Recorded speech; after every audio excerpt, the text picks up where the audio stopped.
Territoire, frontière du possible vers laquelle avance ESS Entreprise. Sa mission, explorer les alliances fécondes entre économie classique et ESS, connecter les acteurs économiques, stimuler l'ancrage local et révéler par la force du vivre ensemble la promesse infinie du collectif.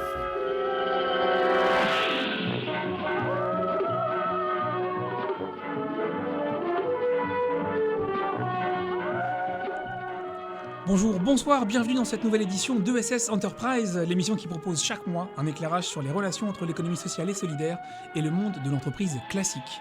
ESS Entreprise est une coproduction entre la radio RGB 99.2 FM, l'agence Impact en partenariat avec Initiative 95-78. C'est 1 heure par mois pour décrypter les rouages d'une économie différente, basée sur un partage plus équitable et inclusif, au pouvoir et à la gouvernance partagée elles aussi. Et non, ce n'est pas une utopie de plus et c'est à retrouver sur le site rgb.net.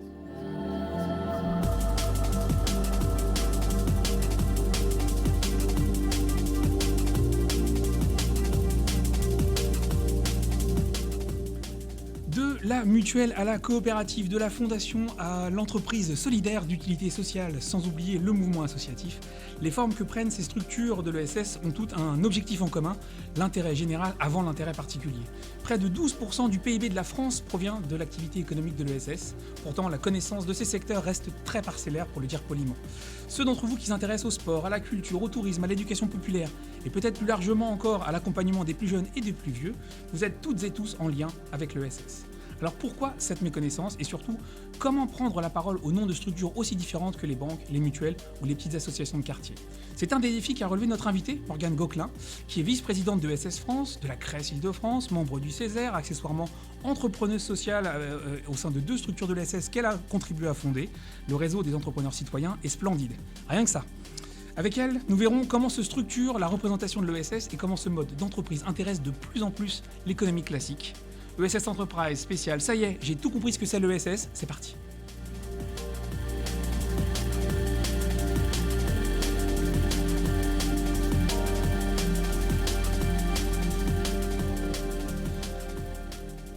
Morgane, bienvenue et merci d'être venue avec toutes ces casquettes. Donc compte sur toi naturellement pour élucider le plus grand nombre de ces acronymes que j'ai pu déjà évoquer depuis ESS France jusqu'au SCES, SCES, voilà, on aura l'occasion d'y revenir. Ma première question est très simple à poser, la réponse va peut-être être un tout petit peu plus compliquée. Comment est structurée la représentation de l'ESS en France ? Alors, bonjour à tous, à toutes.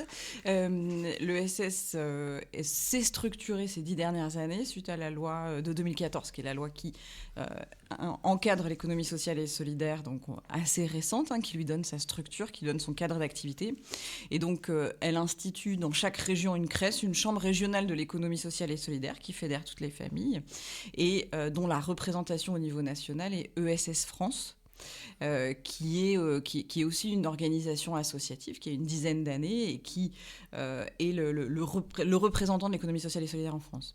Donc ESS France présidée par Benoît Hamon, qui est l'auteur de la loi de 2014 que tu évoquais, qui a structuré un peu ce secteur, qui a donné une visibilité peut-être par rapport à tout ça. Au sein de ESS France, comment se partagent les décisions et comment sont représentées les différentes familles? On a vu associations, on a vu mutuelles, banques coopératives. Comment est-ce que ça fonctionne au quotidien? Et je rappelle que toi, tu es élu au sein de cette structure. Alors, moi, j'y suis vice-présidente au titre de la Chambre régionale de l'ESS d'Île-de-France. D'accord, au titre de la CRES. Donc, je suis mandataire.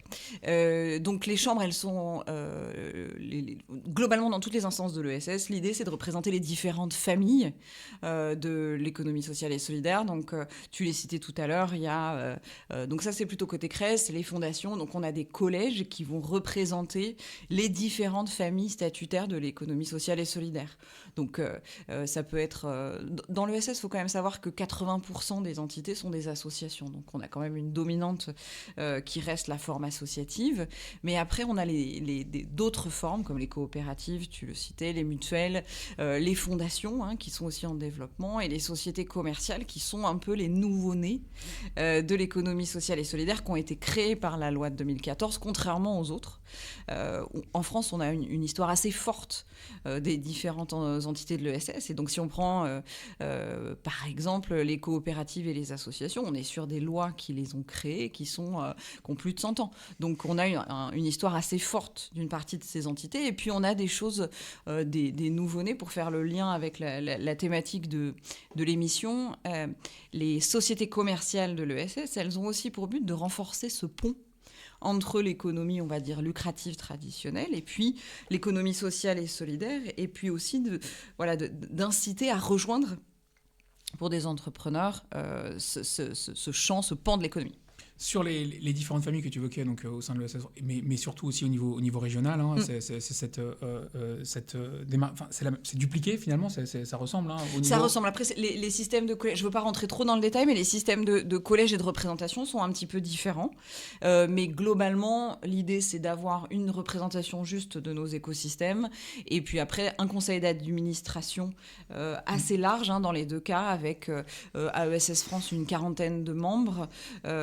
À la CRES Île-de-France aussi, hein, je dirais plus de 20 membres, j'ai pas le chiffre exact en tête, mais approximativement. Et puis après, des bureaux avec des représentants qui se réunissent beaucoup plus régulièrement et qui portent des sujets. Donc moi, au sein de la CRES Île-de-France, je porte le sujet des sociétés commerciales de l'ESS, hein, dont je suis présidente du collège. Et au sein de ESS France, je suis vice-présidente et je porte une casquette prospective et recherche. Donc l'idée, c'est de faire avancer ces sujets au niveau des instances.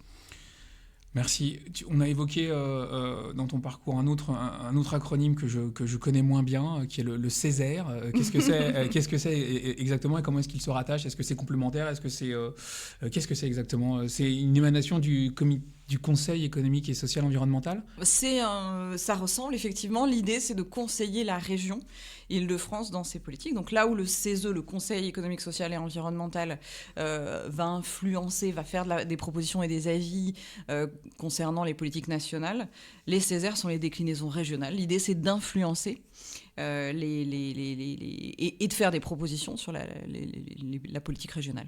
Donc les CRES rassemblés au sein de ESS France, les Césaires des émanations du CESE. Non. Pas du tout. Pas du tout. J'ai encore tout faux.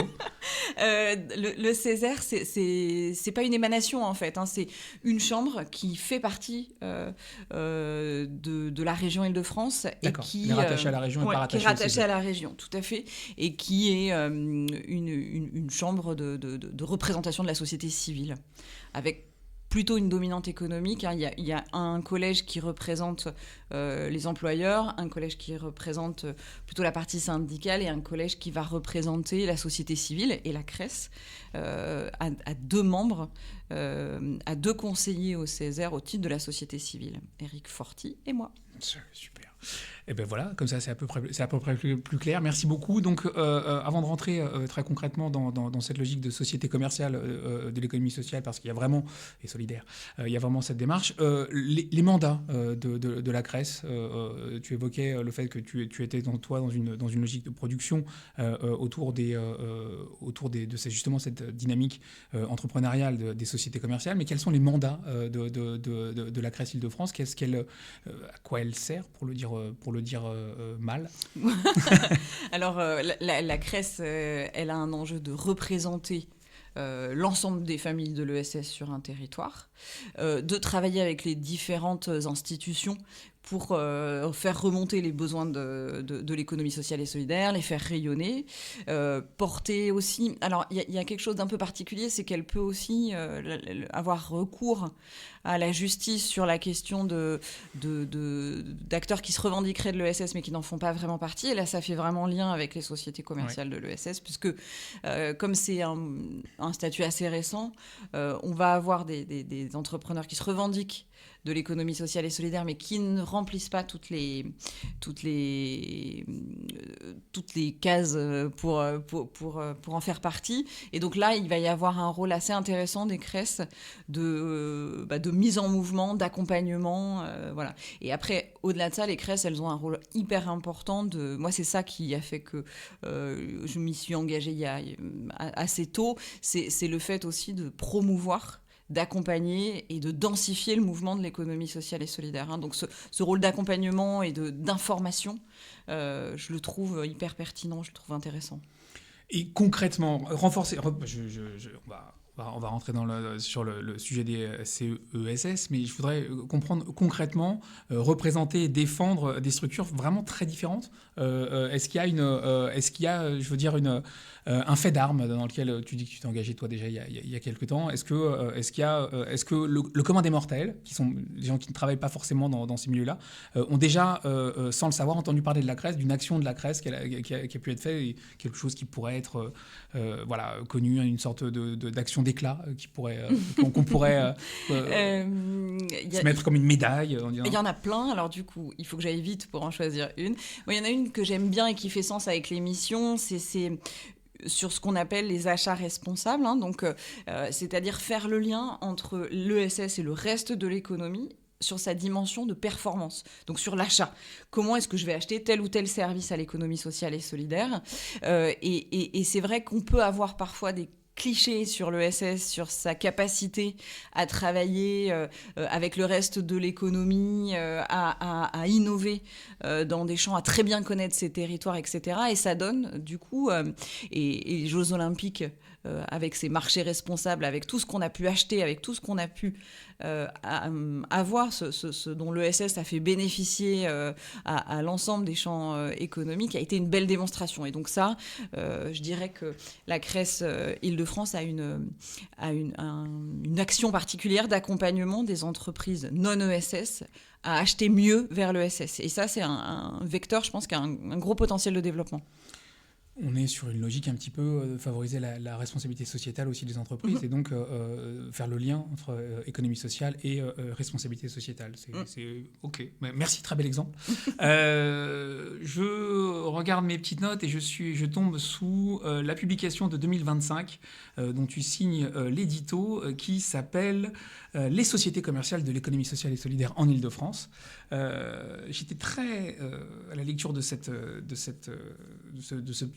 ça fait 20 pages, hein, c'est pas très long. J'étais très surpris de voir qu'il y a un très grand nombre de sociétés qui se considèrent de l'ESS, mais qui pourtant, c'est ce que tu évoquais tout à l'heure en filigrane, ne valident pas, voire aucun des 4 critères essentiels pour devenir société commerciale de l'économie sociale et solidaire, SCESS. Je pense qu'il faut travailler sur le wording.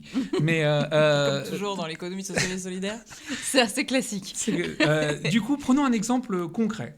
L'agence Impact. Agence unipersonnelle que j'ai eu la chance d'avoir créée il y a quelques années. Bon, on va parler de moi, désolé. Je me suis coché, parce que venant du milieu associatif, moi avant, j'ai coché la case représentant de l'ESS. Bon, donc du coup, je dois être dans les statistiques. Absolument. Cependant, je fais peut-être partie de ceux qui n'ont pas, les fameux 4 critères. Donc, pour essayer de bien comprendre, quels sont les critères à respecter quand on est une entreprise et qu'on veut se rapprocher et devenir une société commerciale de l'économie sociale et solidaire, si je veux devenir une SCESS. Une SCESS, déjà l'acronyme est un peu et mérite d'être expliqué. Il n'est pas facile en soi. Alors, pour moi, il y a 3 critères. Donc, le premier, c'est l'utilité sociétale et sociale. Hein. Donc, c'est l'idée de remplir pas seulement une dimension commerciale, mais aussi d'avoir une utilité plus large pour la société, souvent une dimension sociale, mais aussi beaucoup, on le reverra, une dimension environnementale dans les SCESS qui se sont développés ces dernières années. Le deuxième, c'est d'encadrer la lucrativité. Donc ça, c'est un critère qui est quand même assez clair sur ce qu'il faut faire pour y appartenir. Je dirais que là où le bas va blesser un peu, c'est sur la gouvernance démocratique. La plupart des difficultés qu'on va observer aujourd'hui, c'est sur la gouvernance démocratique. Après, donc, en France, il y a un peu plus de 4500 sociétés commerciales de l'ESS. Donc, en 10 ans, c'est pas mal. C'est pas mal, ouais. Avec une accélération ces dernières années. Et à peu près un quart sont franciliennes. Donc, il y a vraiment un phénomène Île-de-France qui est intéressant à souligner. C'est pour ça que la CRES Île-de-France, c'est depuis un moment déjà bien emparée du sujet. Donc, il y a 3 critères pour le redire rapidement. Donc, la gouvernance démocratique, encadrer la lucrativité et avoir une utilité sociale. Et donc, en général, sur le critère de la gouvernance démocratique, il est un petit peu moins bien défini, moins clair. Donc, c'est en général là qu'on se prend les pieds dans le tapis. Et donc là, l'idée, c'est de consolider cette dimension-là pour proposer des choses plus claires. Et la CRES Île-de-France le fait là en ce moment de façon... mène tout un travail. Ce qu'on constate, c'est qu'en fait, il y a une vraie intention, et ça se voit dans l'étude. Les entrepreneurs qui ont créé des sociétés commerciales de l'ESS ont une vraie intention d'en faire partie. Mais par contre, sur la technique, on a encore des progrès à faire. Et donc, l'idée de la CRES, plutôt que d'être punitive, c'est plutôt d'accompagner, donc d'avoir des sessions collectives et individuelles d'accompagnement pour renforcer, pour appuyer la création de ce qu'est en bonne et due forme, quoi. Création ou transfert. On Tout peut à aussi fait. avoir une entreprise au départ et la transformer en SKES, Ouais. avec cette notion. Sur la notion de gouvernance, j'ai regardé ça avec intérêt, puisqu'il y a quand même... cette étude est exhaustive dans le sens où l'intégralité des structures SKES d'Île-de-France ont été interrogées pour savoir si elles répondraient aux critères que tu évoquais, plus un quatrième qui est le boni de liquidation. C'est cette façon de dire à la fin, si jamais vous périclitez, vous êtes obligé de donner vos subsides non pas aux actionnaires, mais à une structure reconnue d'utilité publique. Bon. En fait, on peut le mettre avec la lucrativité encadrée. Hein. C'est dans la même logique de se dire une société commerciale, elle doit avoir une dimension durable et donc engager une partie de ses fonds dans la durabilité. Donc, en général, on fusionne un peu avec la lucrativité encadrée, mais... tout ça est un petit peu en train de se définir. Encore une fois, c'est un statut récent. Oui. Qui est tout à fait dans l'air du temps, pour le coup, hein, qui va bien avec cette dimension entrepreneur engagé qui est assez montante, qui est forte depuis plusieurs années. Quand moi j'étais jeune, quand on voulait s'engager, on allait vers plutôt des mouvements politiques. Et aujourd'hui, souvent, quand on interroge des jeunes qui veulent changer le monde, ils disent moi je serai entrepreneur parce que je vais changer le monde comme ça. Donc il y a cette dimension jeunesse engagée qui est quand même forte. Et ce statut de l'économie sociale et solidaire, société commerciale de l'ESS, il a une forte capacité de développement à travers cette envie d'être un entrepreneur qui change le monde, quoi. Le meilleur des deux mondes, avoir une volonté de lucrativité encadrée, mais de lucrativité quand même, donc gagner sa vie, et en même temps le faire avec un socle de valeurs qui soit cohérent et qui soit transmissible. J'étais quand même étonné de voir que dans les tranches d'effectifs de salariés, ça j'ai entouré parce qu'il y a quand même 2,1%, c'est rien en Ile-de-France, mais 8%, plus de 8% au national, qui ont 0 salarié. C'est-à-dire des structures un peu comme la mienne, c'est pour ça que je me suis reconnu là-dedans, c'est-à-dire des gens qui n'ont pas de salariés, EURL, SARL, SASU, enfin peu importe, qui n'ont pas de salariés, mais qui se reconnaissent de sociétés commerciales. Et donc là, la gouvernance, quand on est tout seul, comment ça marche ? Parce que moi, je veux bien me prendre les pieds dans le tapis, mais pour l'instant, j'arrive à peu près à être d'accord avec moi-même, pour l'instant. Voilà, j'essaie, je travaille. Et j'y travaille tous les jours. Mais voilà, donc comment est-ce qu'on peut répondre à des critères de gouvernance partagée quand on est seul aux manettes ? Alors, ça a une question, par exemple, qui a été débattue entre ESS France et le ministère de l'économie. C'est-à-dire, peut-on être... quand on est unipersonnel, une société commerciale de l'ESS sur le plan de la gouvernance, puisque du coup, la gouvernance démocratique est un peu limitée. Donc, je bois tes paroles, je t'écoute avec attention. Pour le coup... quel était l'arbitrage ? L'arbitrage, il est en cours. Hein, nous, on va défendre clairement que c'est tout à fait faisable. Il y a un exemple qui est très classique, qui est quand on a un seul actionnaire, mais que c'est une association. Donc, en fait, quelque chose qui se développe beaucoup dans le contexte pour différentes raisons, c'est des associations qui créent une filiale à dimension lucrative. Donc, ça existe beaucoup dans l'insertion, ça existe... Et c'est en développement, on en a accompagné avec, pour le coup, le réseau des entrepreneurs citoyens partout sur le territoire. C'est en fort développement. Mais du coup, on a, dans certains cas... une entreprise qui a un seul actionnaire, qui est l'association qui a participé à fonder cette activité. Et donc, c'est assez bizarre de se retrouver à dire que du coup, c'est pas une gouvernance démocratique, alors que c'est une association avec son système de gouvernance qui est à la manette. Donc, rien que ça limite un peu ce critère unipersonnel.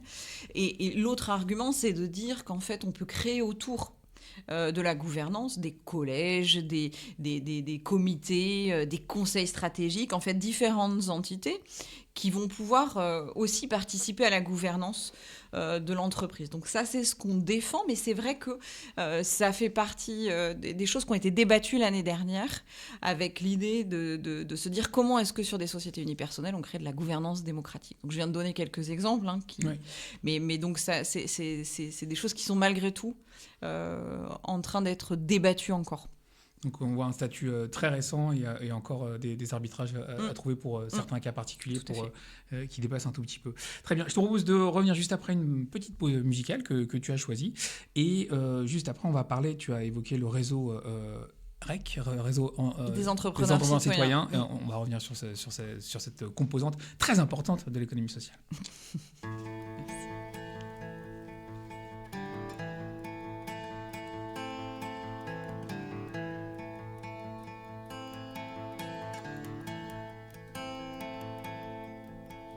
I'm standing at the crossroads. There are many roads to take, but I stand here so silently for fear of a mistake. One path leads to paradise, one path leads to pain, one path leads to freedom. They all look the same.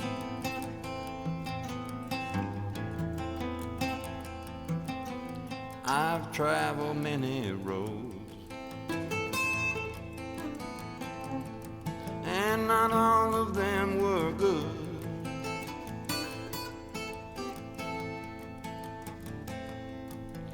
The foolish ones taught more to me than the wise ones ever could. One path led to sacrifice, one path led to shame,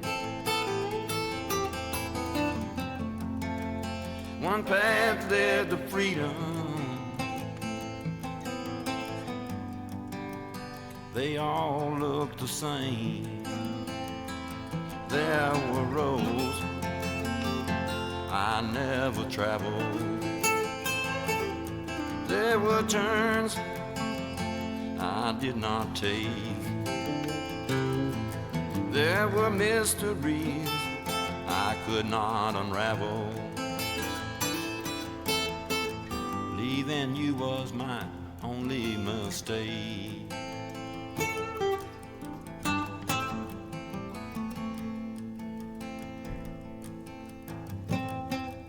So I'm standing at the crossroads, imprisoned by this doubt.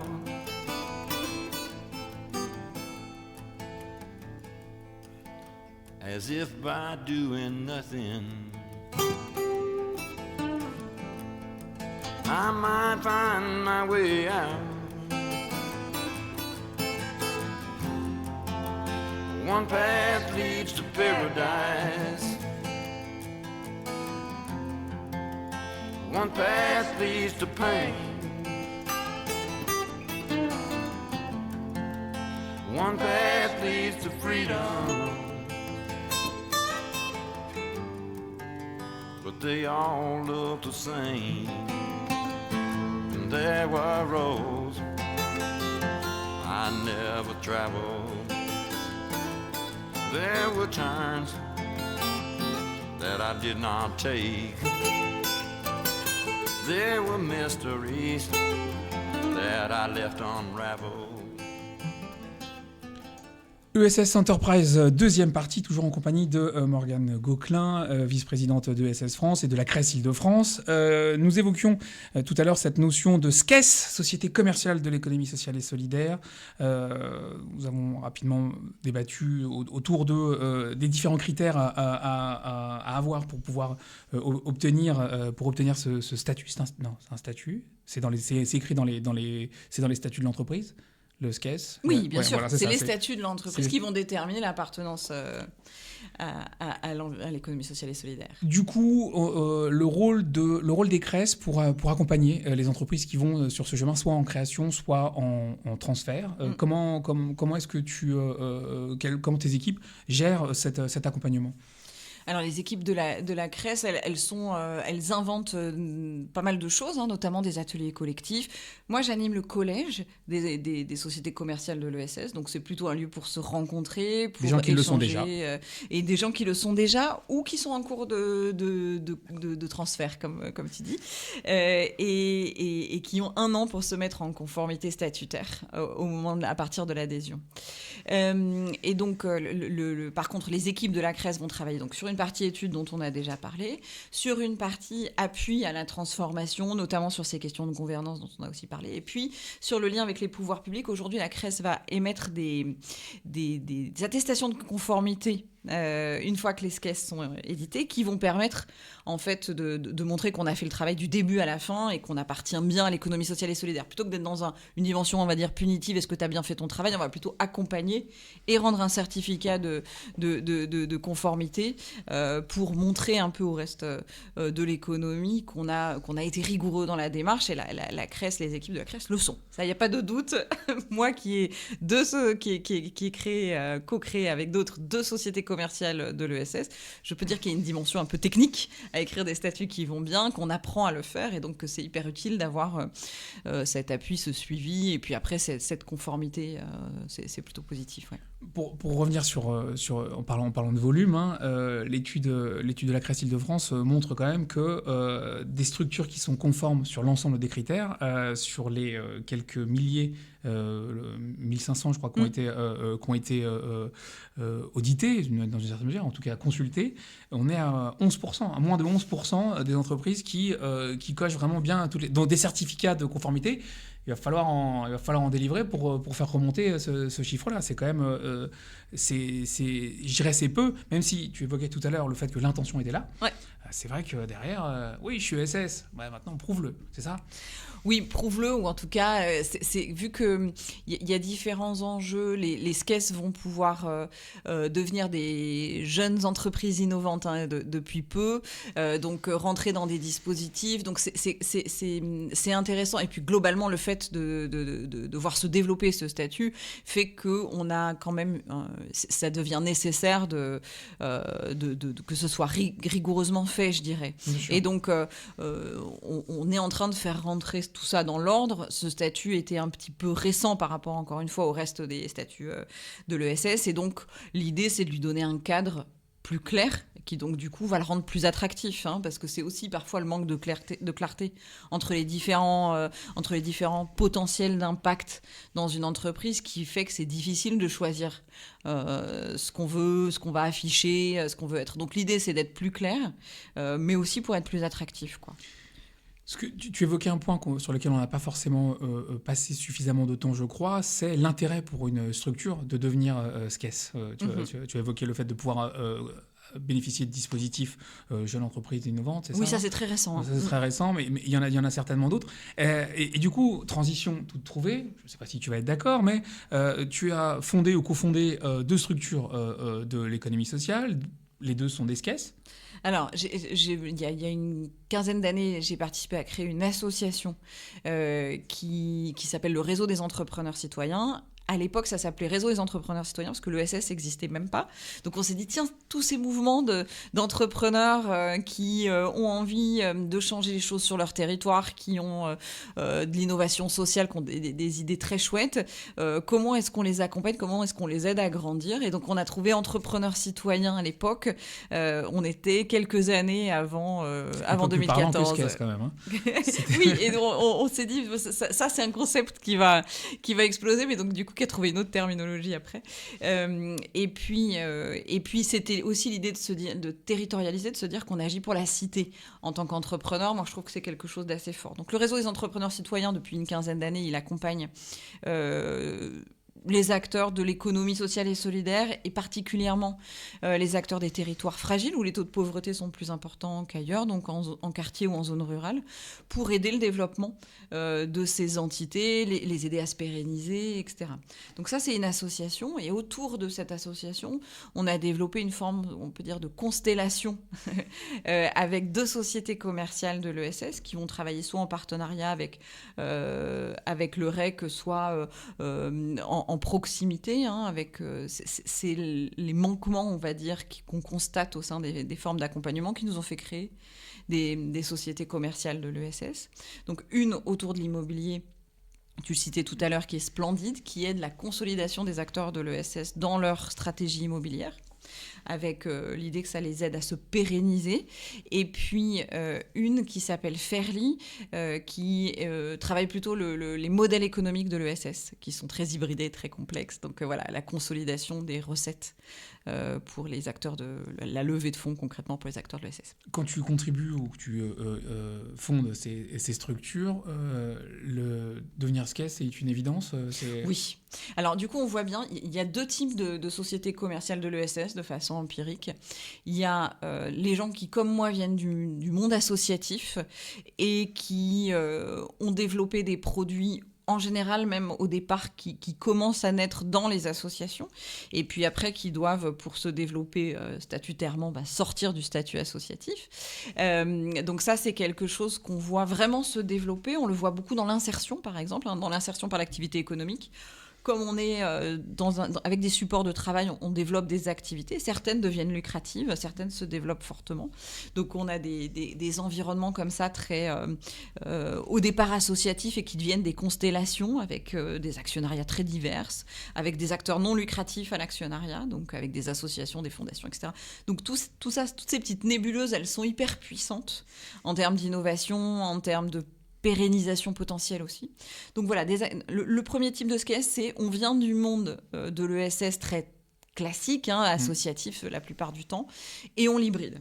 Et le deuxième cas type, c'est plutôt des jeunes entrepreneurs qui souvent ont une dimension environnementale. Donc dans l'économie circulaire, on en a beaucoup, dans tout un tas de sujets dont l'engagement environnemental a poussé à chercher un statut qui ancre une dimension durable, et qui ont trouvé souvent, on nous dit par hasard, le statut de SKES qui correspondait bien aux valeurs qu'ils voulaient défendre. Et d'ailleurs, le fait d'être une société commerciale de l'ESS, c'est pas exclusif. On va avoir des SKES qui vont aller chercher des agréments. Donc on peut parler de l'ESUS, mais on peut aussi parler de l'agrément insertion. Donc en fait, finalement, la SKES, c'est une base, et derrière, on va pouvoir aller déployer, sous forme d'agrément ou autre, plein de champs de valeurs autour de l'entreprise qui vont incarner durablement les valeurs de l'entreprise.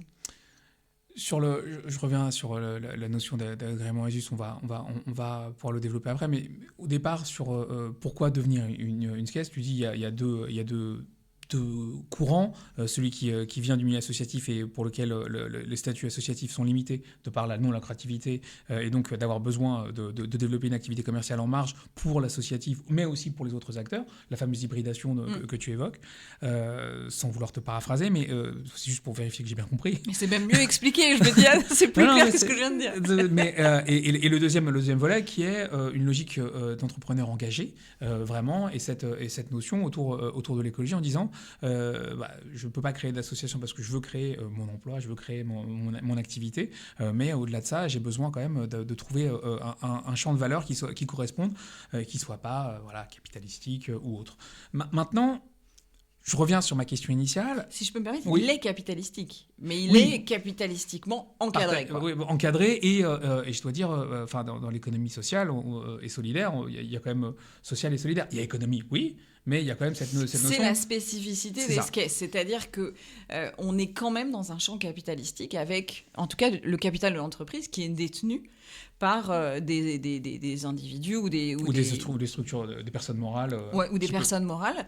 Mais par contre, ces entreprises, et ça fait partie des questions qui sont soulevées, tu le disais, sur les capacités de transmission, il y a des choses encore qui restent à définir, à continuer de consolider, mais on est entre les deux. On est entre le champ capitalistique et le champ non lucratif. On est c'est un peu ça la complexité de ce système. Exactement à la place de SS Enterprise, au milieu des entreprises classiques et de l'économie sociale. C'est parfait. Je voulais rebondir sur... avant de me faire je me fais des croche-pattes à moi-même. Je suis désolée, c'est moi qui mais avant pour revenir sur ma question initiale, pourquoi, toi tu dis c'est parce qu'on veut, soit parce qu'on veut innover dans le cadre de l'environnement, ou bien parce que on a besoin, mais qu'est-ce que ça apporte, ce statut de SKES? Quel est le... De façon très pragmatique. Oui, très concrète. Je veux dire, est-ce que grâce à ça, je vais avoir des prêts bancaires moins chers? Non. Mais voilà. En gros, alors... Il y a quelques petits avantages sur la déduction d'impôts capitalistiques. Il y a quelques petites choses. Et puis, le fait très récemment, le fait de pouvoir, a priori, devenir une jeune entreprise à impact, une JEI, va avoir aussi des incidences. Une jeune entreprise innovante à impact, pardon. JEI.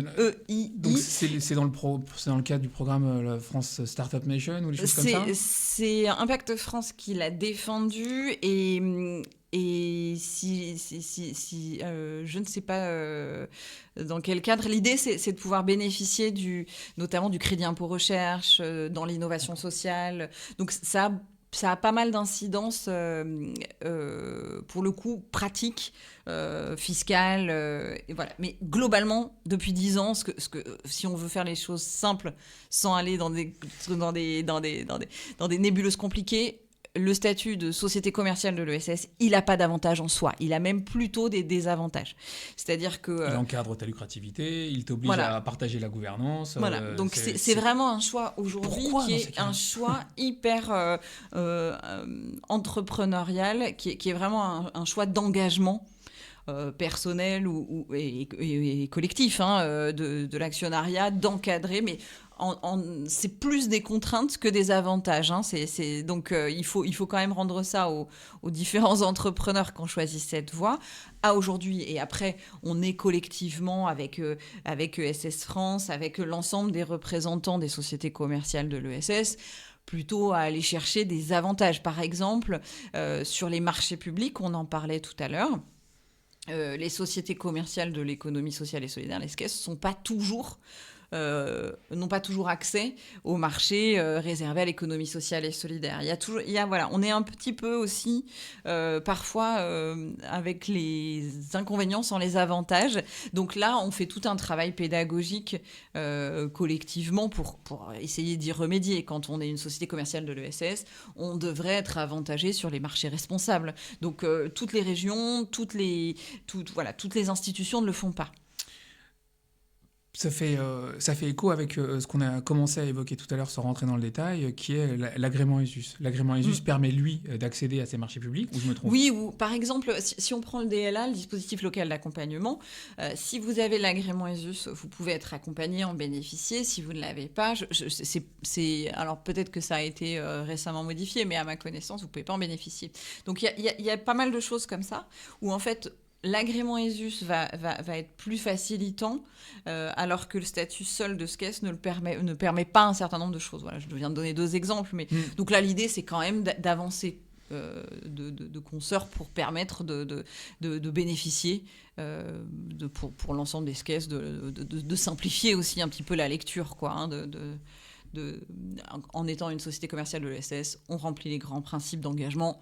on a le droit de bénéficier d'une certaine de grands principes de l'ESS, des grands avantages de l'ESS. Ça me paraît la base quand même. Hein. On n'a pas dit ce que c'était ESUS. On a parlé de l'agrément, mais qu'est-ce que c'est le déroulé Le déroulé, c'est entreprise sociale voilà, je me prends souvent les pieds dans le tapis avec les agréments. D'utilité sociale. Entreprise solidaire d'utilité sociale, quelque chose comme ça. Enfin, c'est un agrément, donc ça vient en plus. Donc les associations le sont automatiquement. Non, il faut faire la demande. Qu'on soit une asso, qu'on soit une entreprise, il faut faire la demande d'agrément. D'accord. Auprès de l'Adriette. Oui, et après... L'Adriette, personne ne sait. Direction régionale, tous les sigles, moi je vais me prendre on a dit qu'on mettait tous les sigles à plat. J'aurais dû les travailler avant, parce que à chaque fois, je me prends les pieds dans le tapis. Moi, je suis contre les jeux de mots avec ESS, parce que du coup, ça rajoute des sigles. Donc, c'est le nom de mon émission que tu es en train de... Non, merde. Pardon. Non, je retire ce que je viens de dire. L'avantage des conditions du direct, c'est que je peux pas retirer. Absolument. Tout est gravé. Non, mais j'entends ce que tu dis. Ce que je veux dire, c'est qu'on a tendance on a un besoin de simplification. Je le disais sur les SCES, les sociétés commerciales de l'ESS. C'est un acronyme qui est pas très vendeur en tant que tel. Donc on a beaucoup de jargon et un des grands enjeux, je dirais que depuis la loi de 2014, les 10 premières années, puisqu'on a fêté l'anniversaire de la loi de 2014 l'année dernière, et en toute logique, ça a été de fédérer les différentes familles. On en parlait. Hein, c'est que tout le monde apprenne à se parler avec... parfois, on se regarde un petit peu en chien de faïence. Il faut apprendre à reconnaître les intérêts, les difficultés de chacun. Les difficultés du monde associatif, aujourd'hui, elles sont très particulières. Et donc, il faut les entendre, les représenter collectivement. Donc, aujourd'hui, on est face à des entités qui se sont fédérées. On parlait des CRES, on parlait de SS France. Le gros du travail, peut-être de façon schématique, ces 10 dernières années, ça a été de fédérer tout le monde sous une même bannière. Je dirais que ça a été très bien fait. Aujourd'hui, le nouveau challenge, c'est de se rendre attractif auprès de ceux qui ne nous connaissent pas. C'est d'aller beaucoup plus d'aller vers le grand public, d'aller vers les nouveaux acteurs, les autres acteurs économiques. Et donc, pour ça, il faut simplifier nos acronymes, il faut des choses plus simples qui nous rendent plus accessibles. Et ça, c'est, je dirais, un peu le challenge de ces prochaines années, c'est de dépasser notre environnement premier pour être plus conquérant, sachant que la stratégie nationale de l'économie sociale et solidaire vise le doublement de la place, tu disais, donc, dans le PIB et en termes d'emploi. 11-12%, vise à doubler d'ici 2050 le poids de l'ESS en France. Donc ça passe nécessairement par ce que nous, on va appeler des conversions, c'est-à-dire convertir des acteurs économiques traditionnels en acteurs de l'économie sociale et solidaire. En coopérative, voilà. Il y a des champs. On sait qu'il y a beaucoup d'entreprises dont les fondateurs dirigeants vont partir en retraite dans ces prochaines années. Le potentiel de l'ESS est très important là-dedans. Notamment, par exemple, les coopératives. Proposer à des équipes salariées de reprendre l'entreprise, c'est une très, très belle histoire. Proposer à des acteurs de l'ESS d'aller racheter des entreprises, nous, on le fait. On commence à le faire pas mal avec le réseau des entrepreneurs citoyens. C'est hyper intéressant comme levier de développement. Donc ça, c'est une stratégie qu'on mènera d'autant mieux qu'on jargonne moins. Je propose de revenir après une petite pause musicale pour terminer avec ce jargon et essayer de repartir aussi sur cette perspective. Tu viens de commencer de nous donner une belle image de ce que pourrait être l'ESS dans les années à venir. On va y revenir. Merde, j'aurais pas dû dire.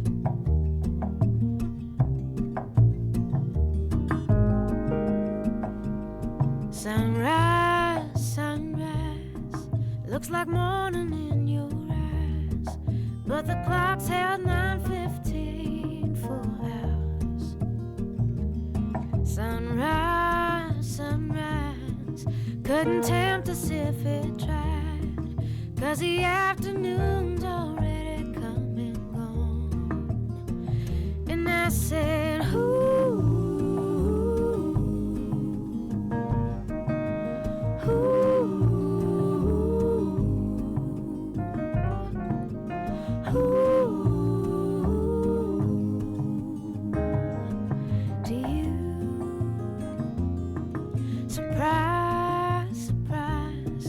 Couldn't find it in your eyes, but I'm sure it's written all over my face. Surprise, surprise, never something I could hide. When I see we made it through another day, then I say, ooh,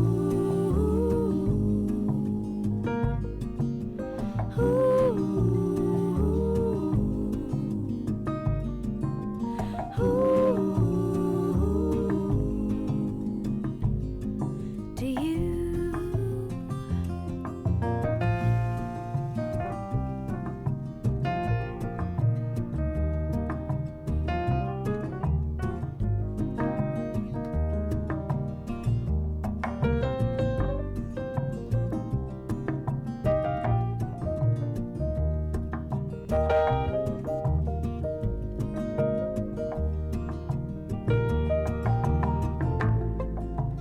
Now the night will throw its cover down on me again. Ooh, and if I'm right, well, it's the only way to bring me back.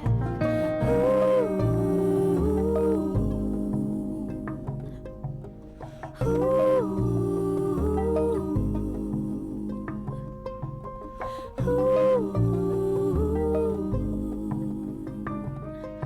to you.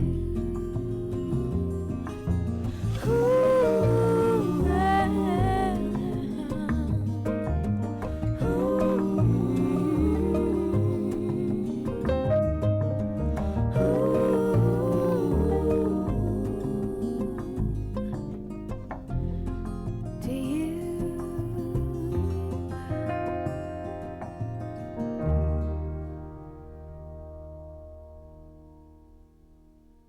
On en parle. ESS, troisième partie, toujours en partie, en compagnie de Morgane Gauquelin, notre invité aujourd'hui, qui nous aide à déjargonner le monde de l'économie sociale et solidaire. Une mission pas tout à fait facile, naturellement. On évoquait, avant de la deuxième pause musicale que tu as choisie, avant d'écouter Norah Jones, nous avions évoqué le futur. Qu'est-ce que le futur de l'ESS ? On est dans une logique peut-être... on peut être un peu gnangnan, un peu fleur bleue, dire que l'économie sociale c'est les gentils par rapport à l'économie classique où ils sont tous très très méchants. Et on veut essayer aussi de déconstruire ça. L'économie sociale et solidaire, les SCES en particulier, les sociétés commerciales sont les sociétés commerciales. Elles ont des actionnaires et elles sont sur des marchés comme n'importe quelle autre entreprise. Elles sont structurées, elles peuvent être fédérées naturellement, mais elles ont accès à des marchés réglementés comme tout le monde. Bref. C'est une entreprise comme les autres, mais qui se distingue par sa gouvernance, par le fait que la lucrativité est un petit peu encadrée.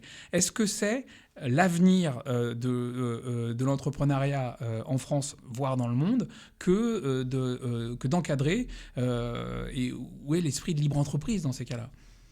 Alors, justement, c'était l'idée de concilier l'envie d'entreprendre qui est très forte, qui est vraiment montante, notamment chez les jeunes, avec un cadre qui est plus conforme à l'intérêt général, qui est plus conforme, tu le disais en introduction, en fait, qui va dépasser le seul intérêt privé, mais tout en le prenant malgré tout en compte dans sa capacité de créer, dans sa capacité créative de valeur. Donc, est-ce que je pense que c'est vraiment un mouvement qui a de l'avenir et qui répond aux attentes des entrepreneurs.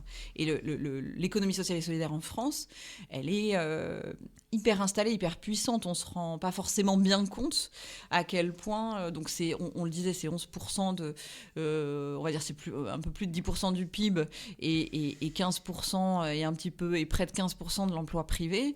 Donc on est sur une économie qui a une place immense, hein. C'est plus que des secteurs comme la tech ou l'industrie. Donc on a une économie sociale et solidaire qui est puissante, qui a un historique fort. et qui en plus, grâce à la loi ESS, grâce à ces nouveaux statuts, se renouvelle et va de l'avant. Donc on peut effectivement être fier et à l'export de notre économie sociale et solidaire et de la façon dont ça peut influencer l'entrepreneuriat mondial. Il y a des mouvements qui se structurent, d'économie sociale internationaux, avec l'idée de plus partager sur le plan international, sur ces nouvelles formes d'économie. Et moi, je crois qu'il faut porter l'ambition que ça devienne une norme. Ouais. Mais pour devenir, oui, une norme en compagnie des autres. Il ne s'agit pas de remplacer l'économie traditionnelle. Il s'agit de renforcer, d'avoir un poids peut-être un peu plus fort. Là, je le disais, dans la déjà. stratégie nationale, à 2050, c'est doubler le poids. C'est de renforcer aussi. Il y a quand même un souhait d'aller chercher de nouveaux acteurs, d'aller convertir des acteurs de l'économie traditionnelle en acteurs de l'économie sociale et solidaire. Donc ça veut dire de mieux représenter la gouvernance, de transformer durablement les gouvernances d'entreprise. Ça, c'est un champ assez fort. Et même si tout le monde ne devient pas de l'ESS, on voit que ces mouvements, ils ont quand même aujourd'hui de l'impact, y compris dans les grandes entreprises. On va aller aujourd'hui chercher plus de démocratie en entreprise, même si on n'appartient pas à l'économie sociale et solidaire. Ça, c'est quand même quelque chose d'assez fort. L'économie sociale et solidaire va souvent mettre sur la table des sujets qui vont après être repris par l'ensemble de l'économie. Je pense à l'économie circulaire, par exemple, sur le fait de complètement réinventer les formes d'approvisionnement en se disant qu'on n'est plus avec un approvisionnement infini, notamment dans la protection de la nature, etc. Ça, je crois que l'économie sociale et solidaire a été largement promotrice de l'économie circulaire, qui aujourd'hui regroupe des acteurs économiques divers et variés, pas seulement de l'ESS. Donc il y a pas mal de choses, et donc sur les enjeux de gouvernance, je pense que l'ESS aussi influence l'économie de manière générale. Comment est-ce qu'on peut mieux représenter la gouvernance d'une entreprise. Donc voilà, je trouve ça intéressant d'être conquérant, de ne pas avoir peur d'aller vers l'autre, quitte à être un levier de transformation, mais aussi un influenceur de l'économie. Toujours un peu d'auto-promo, ça fait pas de mal. Nous avons reçu il y a quelques semaines Lionel Renfray, qui est vice-président, enfin qui est au MEDEF en charge de la commission ESS. Et donc là, il expliquait que les entreprises de l'ESS étaient des entreprises comme les autres et qu'elles avaient tout à fait leur place dans les syndicats dans les syndicats de patrons, comme au MEDEF, comme dans les autres syndicats. L'économie sociale est représentée dans un syndicat de patrons par l'UDES, je crois, l'Union des employeurs de l'économie sociale. Oui. Donc il y a cette démarche-là. Donc quand on représente 15% de l'emploi salarié, c'est tout à fait logique qu'on se structure, y compris au niveau patronat. Mais dans la façon de faire des affaires. Aujourd'hui, une vague de fonds un peu secouée par les dernières tergiversations à Bruxelles, mais la responsabilité sociétale des entreprises vient prendre des éléments qui sont structurants pour l'ESS, qui font partie déjà de l'ADN de l'ESS. La gouvernance, par exemple, est un des piliers de la responsabilité sociétale dans lequel les entreprises sont challengées par rapport à ces éléments-là. Donc, est-ce que tu imagines une sorte de convergence où la responsabilité sociétale des entreprises pourrait être utilisée dans le cadre d'un rapprochement entre des gouvernances classiques et des gouvernances ESS? Oui, moi, je le disais assez souvent. J'aimerais bien, alors c'est pas tout à fait la réponse à la question, mais j'aimerais bien que l'ESS soit plus représenté dans les gouvernances d'entreprises classiques. Donc c'est une réponse un peu partielle, mais je pense que ce serait intéressant, étant donné ce qu'on représente, de nous intégrer aussi dans les gouvernances traditionnelles. Donc ça, en tant que partie prenante, ouais, tu veux dire ? En tant que partie prenante, c'est un petit peu ce qu'on disait pour un droit à la nature, pour un siège pour la représentation de la nature. Je pense que ce serait intéressant d'envisager de faire partie de certaines gouvernances. Aujourd'hui, on voit que dans les ETI ou dans les grandes entreprises, on va avoir une place de l'ESS qui est quand même de plus en plus importante. Je prends l'exemple des fondations d'entreprises, c'est une entité de l'ESS qui fait partie d'un groupe. Donc finalement, l'ESS, petit à petit, par différents leviers, va quand même se rapprocher des entreprises traditionnelles. J'aimerais bien qu'on puisse, en fait, si on a un représentant au niveau de la gouvernance globale, ça permet d'incarner, ça permet de rendre important ce qui est défendu par l'ESS au sein du groupe, par exemple.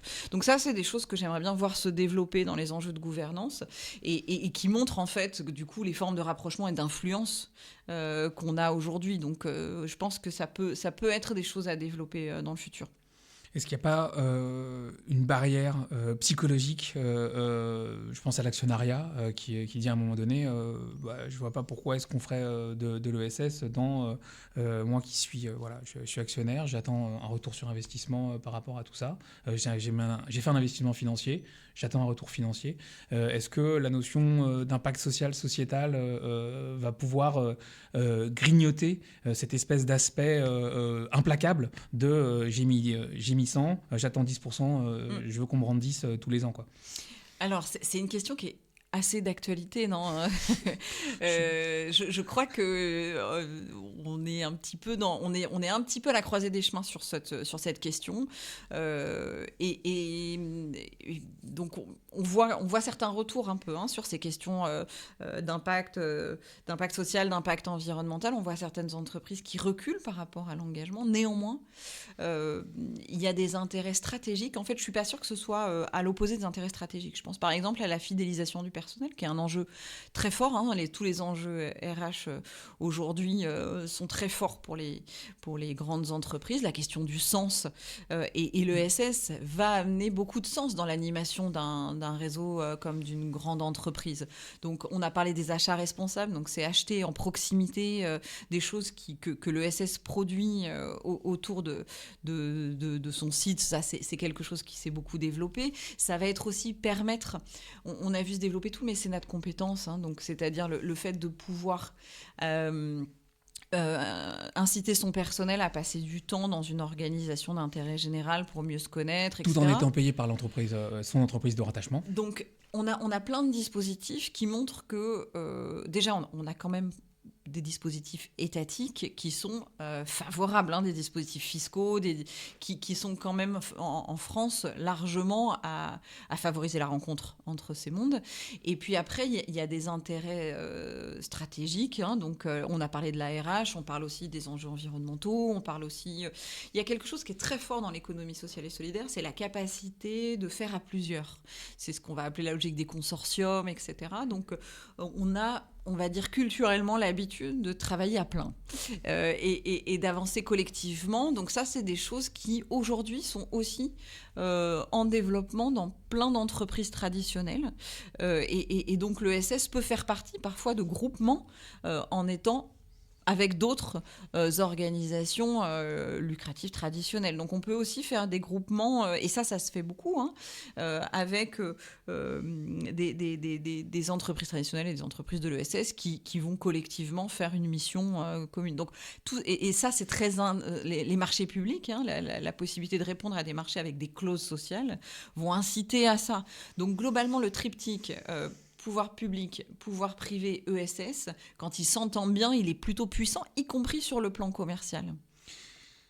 Ce sera ma dernière question, parce que le temps file, mais tu as une casquette prospectiviste dans les innombrables fonctions que tu occupes.